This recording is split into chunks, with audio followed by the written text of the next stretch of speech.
आज आपके घमंड के छुपावे खातिर छत ना मिली। आज आपके घमंड के टूटे के होखी माजी। निकल जाई हमरा घर से।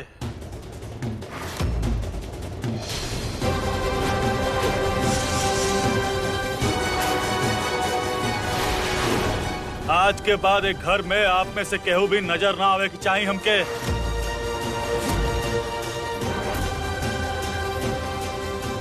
मल्हार तमीज से बात करा। पहले ही ये मल्हार का बोल रहा बा। माफ कर बाबूजी, लेकिन माँ जी के सीना में ऐसा कई गो राज दफन बा जो आप नहीं जाना। कपड़ा के व्यापार में काफी मंदी चलत रहल। हमरा के तो समझ में ना आ रहल बा मल्हार कि हम तोहार शुक्रिया कैसे अदा करी। माँ जी, अगर तू हमार मदद ना करता था तो व्यापार में जो घाटा भइला ओकरा वजह से हमरा के साड़ियन के कारखाना बंद करे के नौबत अपती और गांव वालन के हम का मुंह दिखाई थी। हम तोहार बहुत आभारी हई। माँ जी, आप हमके शर्मिंदा कर रहल बानी। बुरा वक्त में आपन ही लोग काम आवेले ना। हम तोहरा से एगो और एहसान मांगे की चाहेनी। हम ना चाहेनी कि हमार घर वालन के ई बात के पता चले कि हम तोहरा से इतना बड़ा रकम कर्ज के रूप में लेनी हा, खास करके राव साहब की और विवेक के। जैसन आपके इच्छा माँ जी। आप कह देनी समझ ले कि हो गए, केहू के कानो कान तक खबर ना होगी। मल्हार, तू हमार घर के दामाद बाड़ा।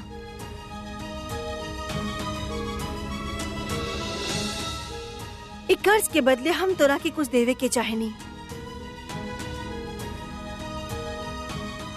ये हमार घर के कागजात बा और पावर ऑफ अटॉर्नी। भगवान ना करे लेकिन कभी हमरा पर बुरा वक्त आयल और हम तोहार कर्जा ना लौटा सकेनी तब बेशक हमार घर आपन नाम कर लिया। हम ही ना ले सके नहीं। अब हम आपके आपन बानी और ये औपचारिकता के कोनो आवश्यकता बाही ना। हमके देखिए, हमके पूरा भरोसा बा जब एक साल में आपके काम चल जाई तो आप हमके पैसा आराम से लौटा दे। पूर्ण विराम। एक बार जौन हम कह देनी तो कह देनी। जब तक हम तोहार पैसा ना लौटा दे ये घर के कागजात तोहरा पास ही रही। और वो पैसा हमके आज तक नहीं खे मिला। यही से हम ये फैसला कैले बानी कि ये पावर ऑफ अटर्नी के फायदा उठावत हम ये अहिल्या निवास अपना नाम कर रहल बानी।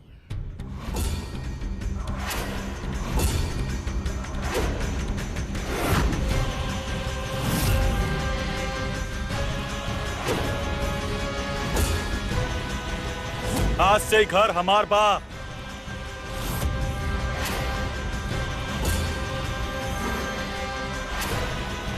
और कल्याणी के कैद खाना।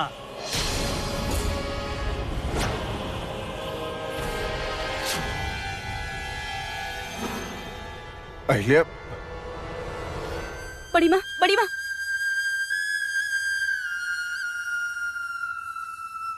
ए घर के हर सदस्य हमरा संगे धोखा कैले बा। जौन इज्जत हम दीनी होकर मजाक बनावले बाड़े। बेवकूफ रहनी हम जौन आप लोगन पे भरोसा कईनी। लेकिन आज अपन सब कुछ खोला के बाद हमके अंदाजा भइल कि अकल बादाम खाए से ना धोखा खाए से आवेला।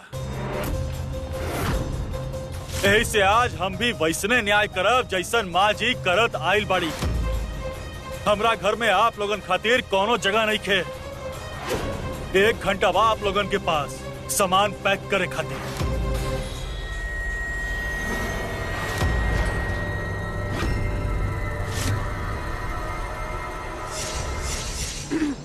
ना मल्हार जी का करतानी आप इत जाती बहिल ना।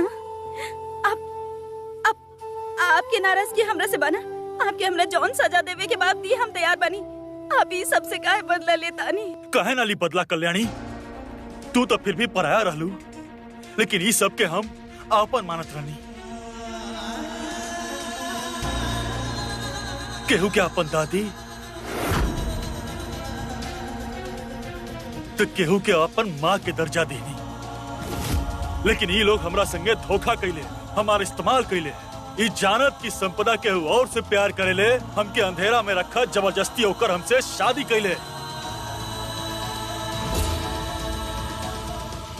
आज से घर हमार बीवी के और हमार बच्चा के बाद।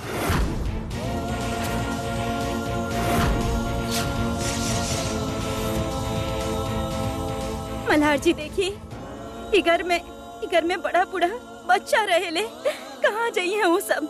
मल्हार जी प्लीज अपन फैसला बदल दी प्लीज। तोहके तक खुश होके के चाही कल्याणी। तोहरा माँ के साथ जौन जाती भई रहल, आज ओकर बदला भी पूरा हो गई। आप लोग अभी तक यहाँ कहाँ खड़ा बानी? हमसे बिल्कुल भी दया के उम्मीद मत करब। हमार दिल पिघले वाला नहीं खे।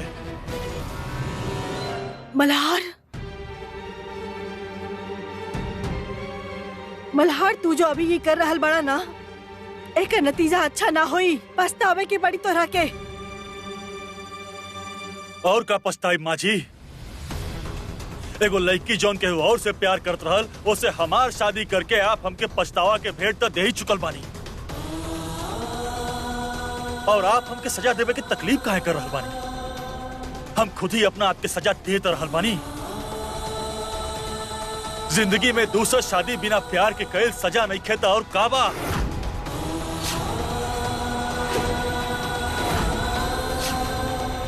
आप सही कहले रानी माई कि कल्याणी से शादी करके हम अपन जिंदगी बर्बाद ही कर रहल बानी। लेकिन एगो वादा करत बानी, आपके बेटी के जिंदगी अगर हम नर्क से बदतर ना कर देंगी ना, तो हमार नाम बदल दे।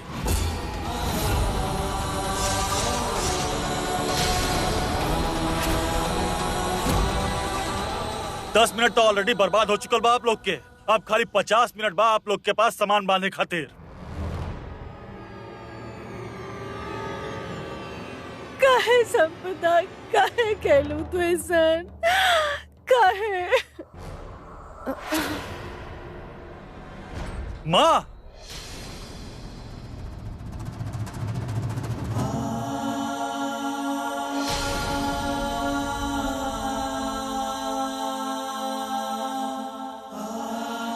दीदी, दीदी आँख खोली दीदी। दीदी अंदर ले जाए इनके। उम्मीद बा 50 मिनट के अंदर इनके होश आ जाई, न तो ऐसा ही इनके घर छोड़ के जाए के होखी। गोदावरी दीदी के अंदर लेके जा। हाँ चली दीदी।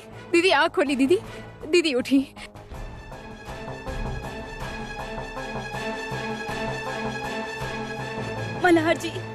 मल्हार जी अभी वक्त बा, एक बार शांत दिमाग से सोच ली ना। बस कर कल्याणी,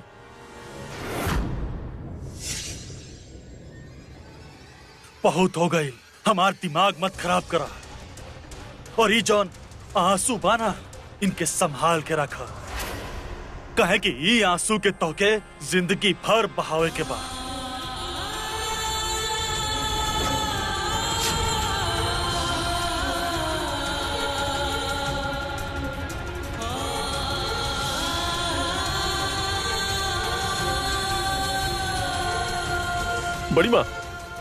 बड़ी माई क्या कर देनी आप? हमने सबसे सलाह मशवरा कैले बिना आप मल्हार के पावर ऑफ अटर्नी जैसन चीज दे देनी।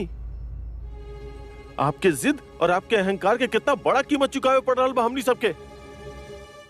का कीमत चुकावे के पड़ल तोहरा के? हाँ, अरे आज जौन घर से तोहरा के निकालल जा रहल बा ना, उ घर हमार बा। ई घर के एक ईंट भी तोहार मेहनत के नतीजा नहीं खे। तुहार हिम्मत कैसे भइल हमरा साथ ऐसे बात करे के? अगर तुहार नाम से हमार नाम हटा दिया जाई तो फिर का औकात बा तुहार?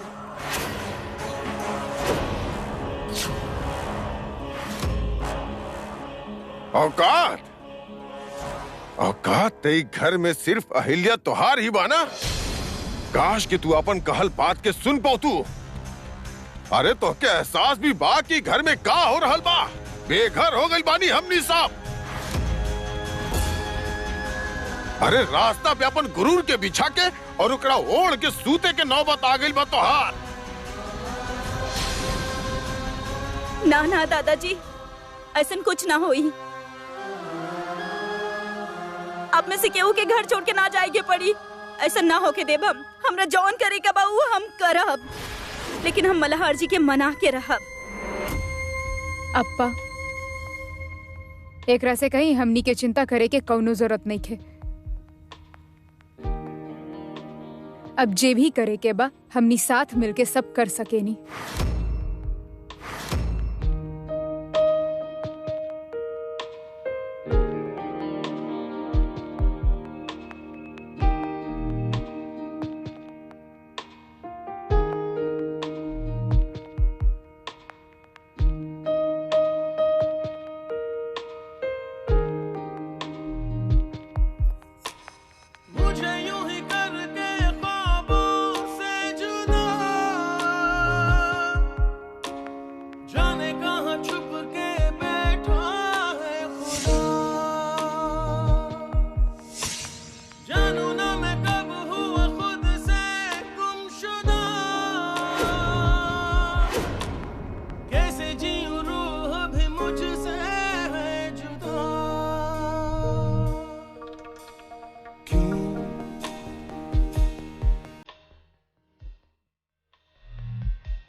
कल्याणी तू यहाँ? प्लीज प्लीज डांटिए हम मत।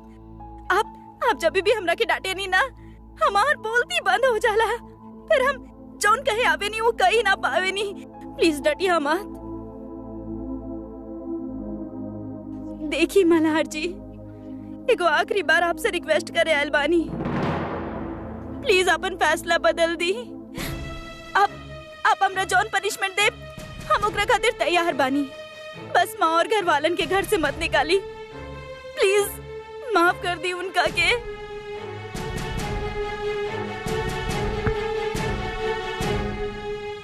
चला माफ कर देत पानी।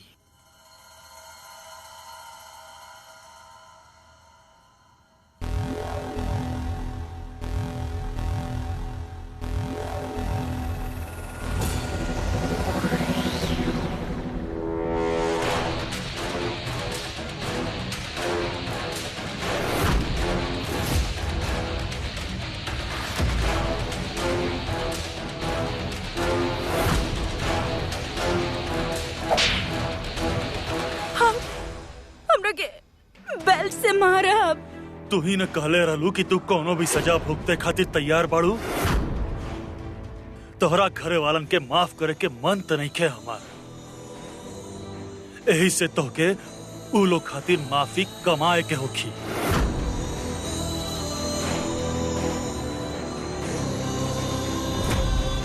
पूरा जान लगा के मारा हमके।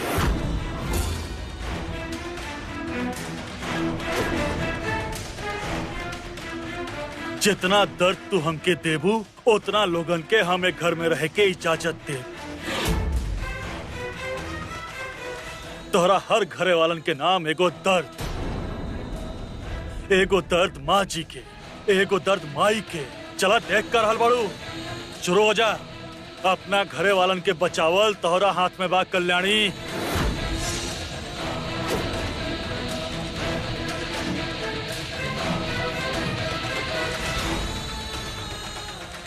आप का करल बानी मल्हार जी? हम आप पर हाथ ना उठा सके नहीं। का करल बाड़ू कल्याणी? दर्द बर्दाश्त करके आदत हो चुकल बा हमके। चला कोशिश करा। तू चाहत बाड़ू ना कि हम तोहरा घरे वालन के एक घर में रहे के जगह दी? मारा हमके कल्याणी, हम कहानी मारा हमके, मारा हम कहानी मारा। ना हो पाई अपने से, ना उठा सके नहीं हम आप पे हाथ।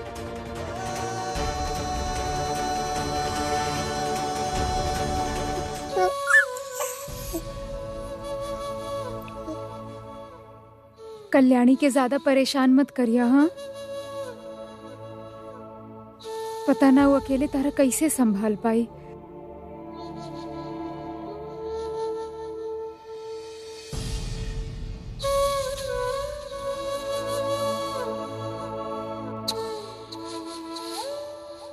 ई लड़की अपन जिंदगी खुदे बर्बाद करे चाहतिया तो हम का कर सकेनी।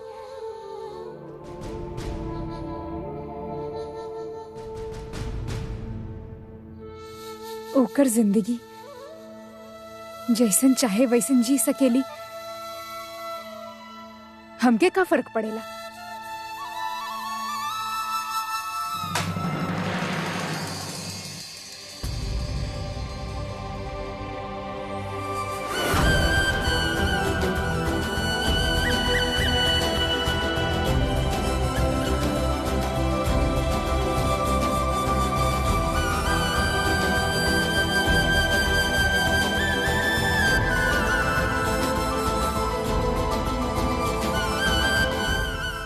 फर्क ना पड़ेला माँ।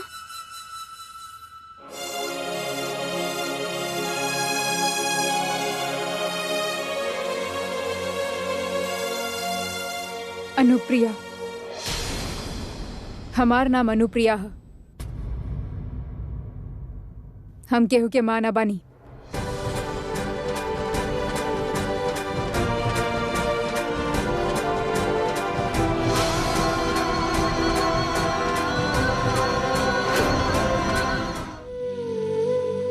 ऐसे कैसे हमार माँ नहीं को? जब बच्चा गलती करेला तब ओकर माँ ओकरा से नाराज होएली, लेकिन ऐसे रिश्ता ना तोड़ेली। काश रिश्ता निभावल हर केहू के बस के बात होखत, और सबसे दुख के बात ऊ होखेला जब आपन ही बच्चा दुर्देव के राह चुने। तहरा अगर ये रिश्ता की इतना ही कदर होखा तो हमार लाख मना करे पे भी तू आपन जिंदगी बर्बाद ना कर तू। यही से अब ई रिश्ता पे तिलांजलि देवे के समय आ चुकल बा।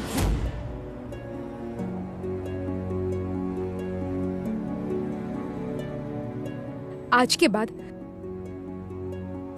हम तहार माँ ना बानी।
सर खाली कपड़ा बा। जे लड़की के पाल पोस के बड़ा करे में पूरा जिंदगी बिता देनी हम, आज ओकरे वजह से दर दर के ठोकर खाए खातिर मजबूर हो रहल बानी। नरक में भी तोहरा की जगह ना मिली संपदा। दीदी काहे मरल हुअल के कोस रहल बानी आप? भगवान पे भरोसा रखी, हमनी के रहे खातिर कौनो न कौनो जगह तब मिल ही जाए। इनकर बैग भी चेक करी, बहुत भरोसा करत रहनी हम इन पे, लेकिन अब समझ में आइल बा कि ये घर में केहू पर भरोसा ना कइल जा सकेला।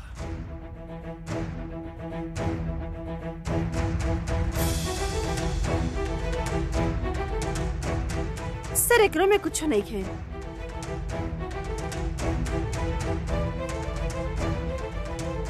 हमरा ई घर से बेघर करल काफी ना रहे मल्हार, जे हमार सामान की तलाशी लेके हमार और अपमान कर रहा।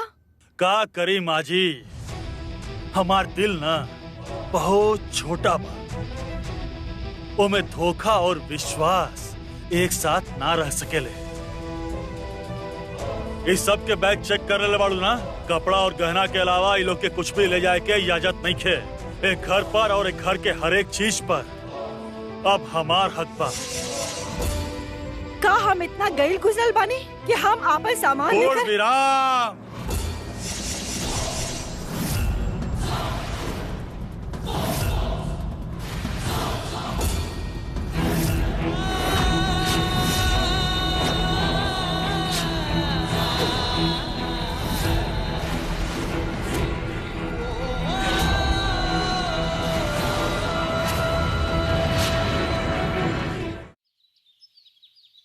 पता बा पिल्लू, तहार और हमार लाइफ ना बहुत सेम बा।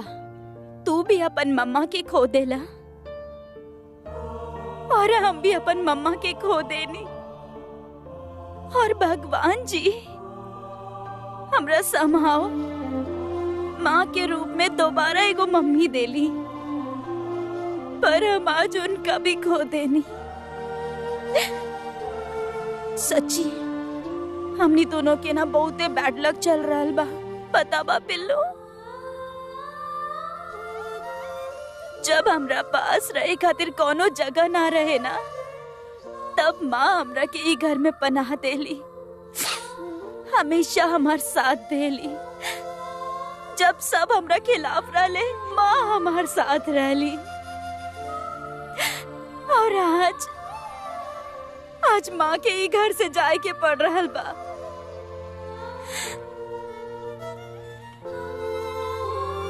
तू कई बड़ा बड़ा आँख से हमार बात सुन रहल बड़ा। तू कोनो आइडिया ना दे सकेला हमरा के, जिकरा से हमनी ये माँ के जाए से रोक पाई। हम तारा के बॉन्ड करे में हेल्प कर ले रहनी ना, तू आज हमारा हेल्प ना करबा पिल्लू।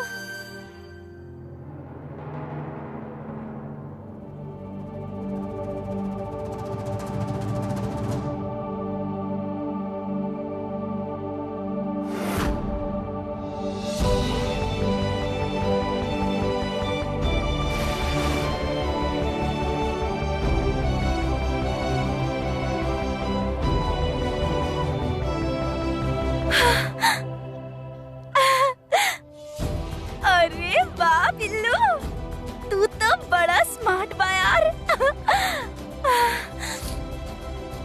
अब हमू देखा तानी कि केहू हमार माँ के ई घर से कैसे निकाल सकेला। दी बड़ी माँ, हम उठावतानी। झूठा हमदर्दी दिखावे की कोनो जरूरत नहीं है। आज तोहार वजह से हमरा के ई दिन देखे के पड़ रहल बा। पल्लवी, ई बैग लेके जा।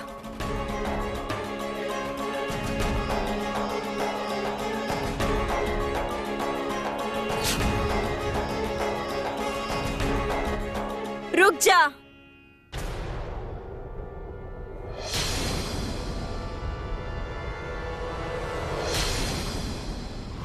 केहू ई घर से कहीं ना जाई। होखत के बाड़ू तू फैसला लेवे वाला।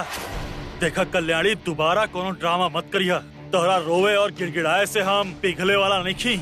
हम गिड़गिड़ावे ना आयल बानी यहाँ पर। हम सिर्फ वो चीज इनका वापस देवे चाहे नी जे पर इनकर हक बा। पावर ऑफ अटर्नी दिखले बाड़ू तू, ओकरा हिसाब से हमरा अलावा एक घर पे केहू के हक नहीं खे। ई घर हमार पापा अतुल देशमुख के भी बा।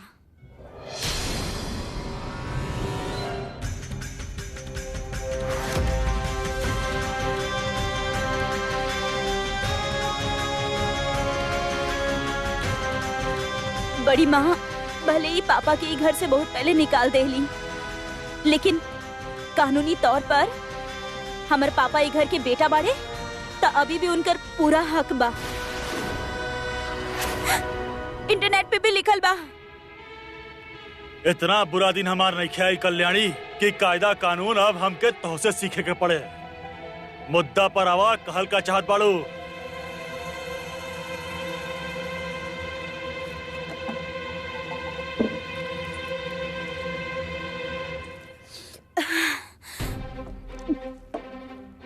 आवतानी, हम सिर्फ ये कहे चाहतानी कि बड़ी माँ जब आपके पावर ऑफ अटर्नी के पेपर्स देले रहली, ओ पे हमार पापा के साइन ते ना रहे ना, और हम उनकर बेटी बानी और माँ उनकर पत्नी। तो ये कि अगर हमार पापा के वो पेपर्स पर साइन नहीं किए, एकर मतलब पापा के अभी भी ई घर पे पूरा हक बा। और कहे कि माँ पापा के पत्नी बाड़ी त उनकर भी हक भइल ना। अब बोला मल्हार, अब बोला ना। हमार पोती सही कह रहल बिया, ये घर के एक हिस्सा हमार बेटा अतुल के संपत्ति बा, तो ओकर इजाजत के बगैर तू इस सारा घर पे कब्जा कैसे कर सकेला?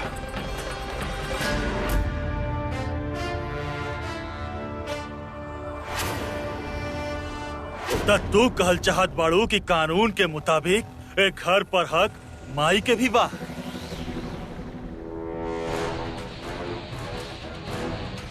हमका आपके कानून सिखाई मल्हार जी, आप तो बेहतर जाने नहीं हमरा से।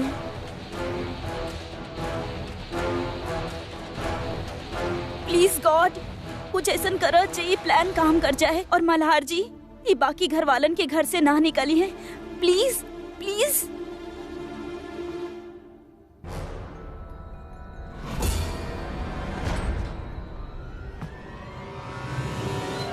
देखनी कितना समझदार बिया हमार पत्नी। कल्याणी जोन कह रहल बिया उस सही बा। कानूनी तौर पर एक घर में आपके भी हक बा, और आप चाहे तो परिवार के सदस्यन के अपना साथ रख सकेनी।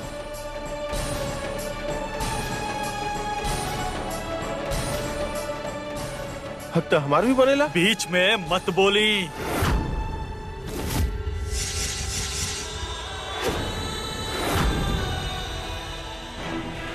ठीक बा, आप लोग रह सके नहीं।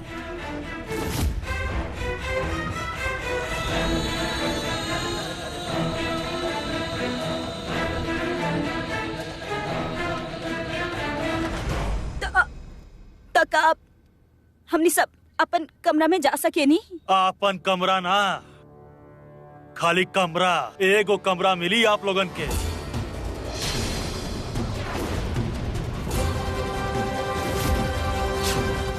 ना तक कानूनी दाव पेच हमके भी आवेला, और आप में से केहू के एतराज बा तो वो घर से बाहर जा सकेला।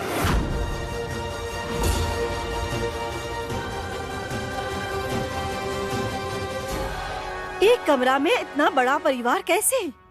परिवर्तन माँ जी, परिवर्तन। परिवर्तन तकलीफ ना देला, लेकिन अगर आप परिवर्तन के विरोध करब तो तकलीफ जरूर दी। अब हमके ही देख ली कितना बदल गइल बानी। पहले आप सब पर आंख बंद करके भरोसा करत रहनी, लेकिन अब तो आंख खोल के भी आप लोगन पे भरोसा ना कर सके नहीं हम।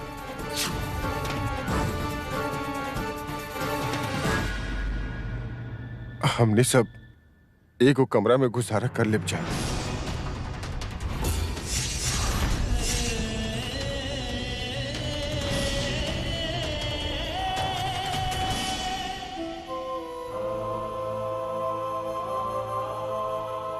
आज तू साबित कर दे लू बेटा कि तू हमार खून बाड़ू। जियत रहा।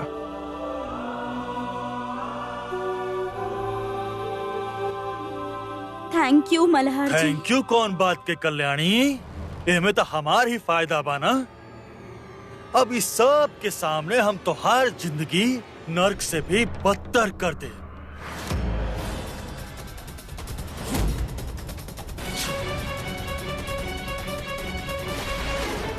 तू हमके एगो और मौका देले बाड़ू इस सब के दुख देवे के, यही से थैंक यू।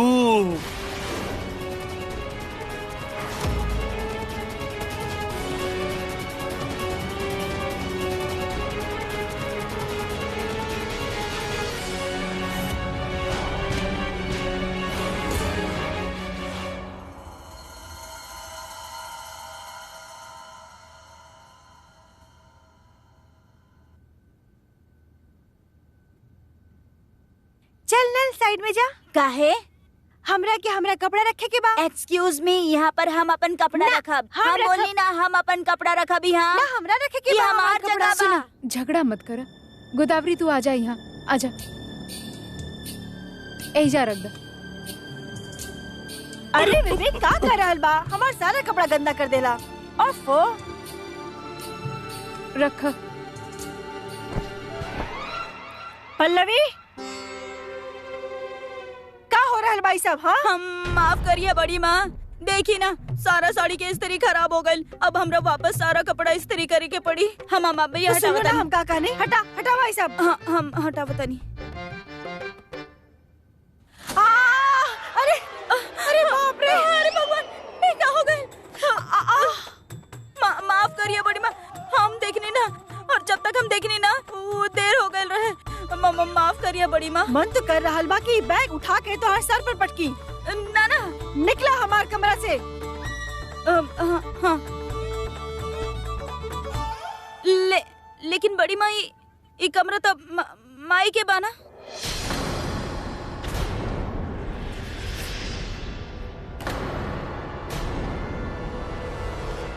का कहलू तू?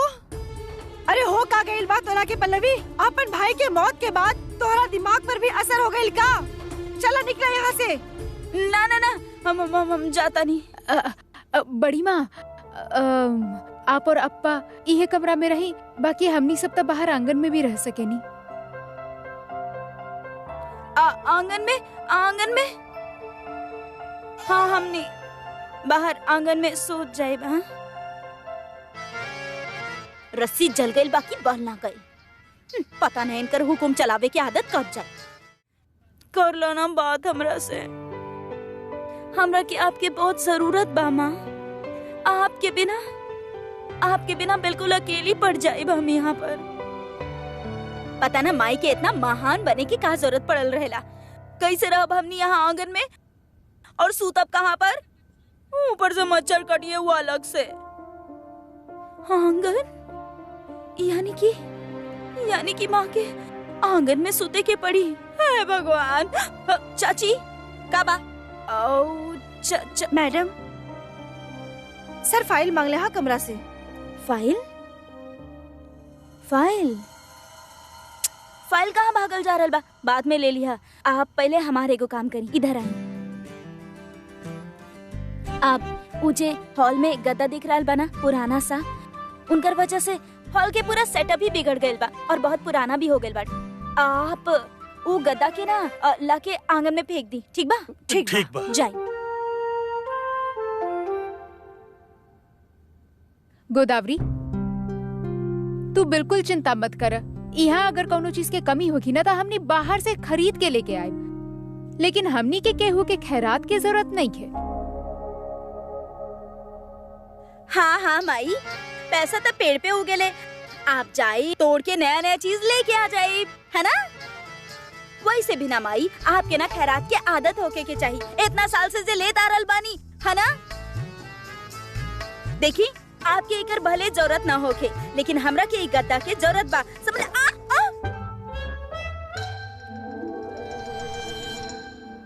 अरे कहा चाची, आप भी संभाल के ना थोड़ा। देखी लग गई ना। और हम तो करल बानी, अब से ना मुंह भी तनी संभाल के ही खोली। अब इतना दिन से जो चलत आ रहल बा ओकरा ते हम बदल ना सके नी, लेकिन अभी जौन छत के नीचे आप रह रहल बानी ना, उहो माँ के ही खैरात बा। हाँ, अब तो तू इतना बड़ा वाड़ा के मालकिन हो गइल बाड़ू। अब तो ताहर बात भी हमनी के सुने के ही पड़ी, बाकी ना। लेकिन दूसरन के ज्ञान देवे से पहले ना खुद के कपड़ा देख लिहल करा। तरह इतना भी ना पता कि शादी के बाद कैसन कपड़ा पहनल जाला। हाँ, अली बड़ा हमरा के ज्ञान देवे वाली। गोदावरी, खबरदार, अगर शादी के बाद तू कबू जीन्स पैंट पहन लू ता। नया दुल्हन के परीक्षा लेवे खातिर दूर दराज से लोग आवेले। यही से नया दुल्हन के हमेशा अपन संस्कार के दामन पकड़ के ही चले के चाहिए। मंगलसूत्र और सिंदूर रोज पहने के चाहिए, और कपड़ा भी ऐसा पहने के चाहिए जो अपन संस्कृति और सभ्यता के अनुसार सही होके। जैसे सलवार कमीज पंजाबी सूट साड़ी, समझ में आयल की ना? पर माई हम तो हाँ ठीक बा, चुप चुप हो जा, चला।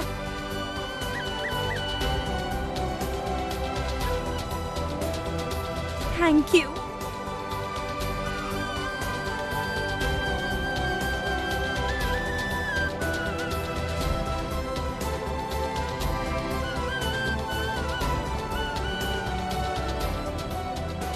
थैंक यू माँ।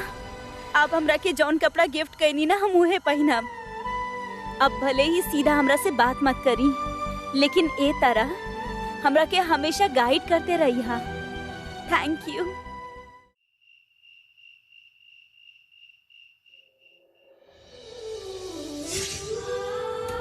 मंगलसूत्र और सिंदूर रोज पहने के चाहिए, और कपड़ा भी ऐसा पहने के चाहिए जो अपन संस्कृति और सभ्यता के अनुसार सही होके।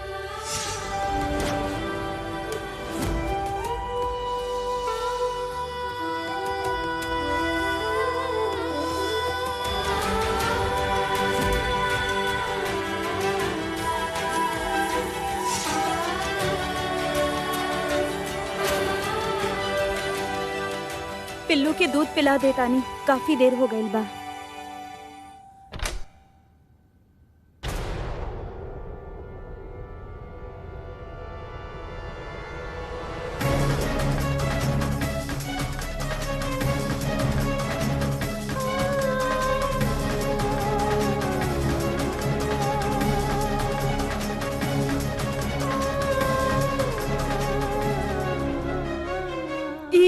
डेकोरेशन, फूल,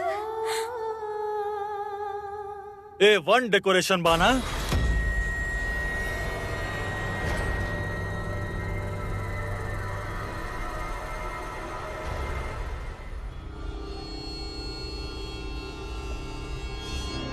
ये हमार डिपार्टमेंट वाला कैले बड़े।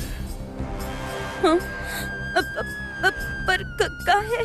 अब यहाँ पर उहे हमार परिवार बाड़े ना, तो हमरा खातिर कमरा भी उहे सजई है। पप्पा रेकर का जरूरत बा? हाँ हमार मतलब। अरे आज शादी के बाद पहला रात बाना।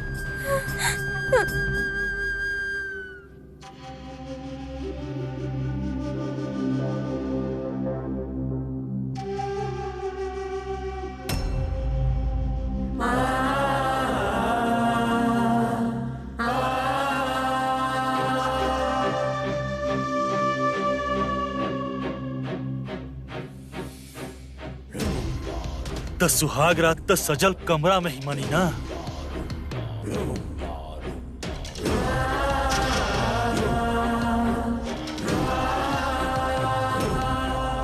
पाटिल भाई अंदर आई। यस सर।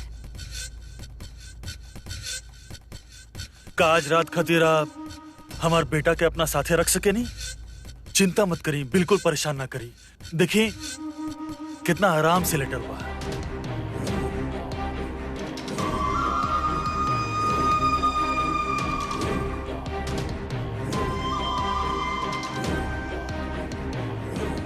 संभाल के। बच्चा की गर्दन अभी भी बहुत नाजुक बा। मैडम आप चिंता मत करी, 2 साल के बेटा बा हमार। हम हॉल में ही रहब, पूरा रात जागल रहब। और वैसे भी आज रात के खातिर आपके बच्चा के का परेशानी होवे देव। ओके सर।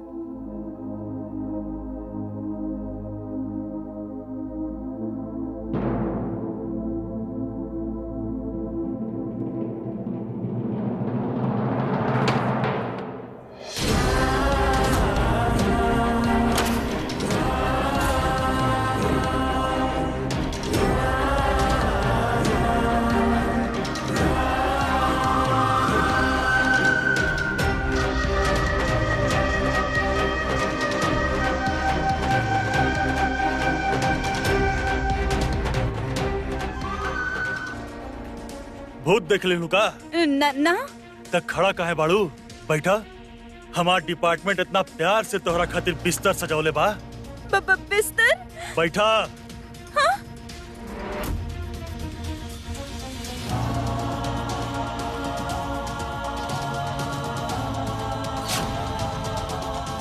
कल्याणी हम कहानी बैठा।